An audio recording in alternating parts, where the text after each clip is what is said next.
তো বন্ধুরা আজকে করব হচ্ছে কাসুন্দি দিয়ে আম মাখা।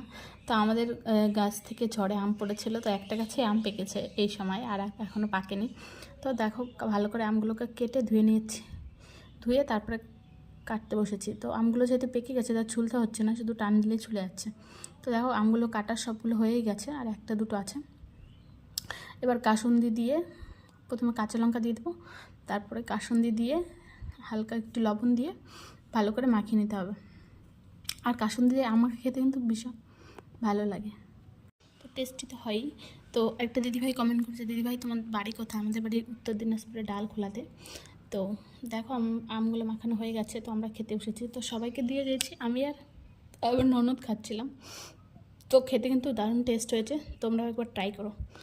বছরের পাকা আমগুলো প্রথমবারই কাসুন্দি দিয়ে মাখা খেলাম। তো চলো আমরা খেতে থাকি, টাটা।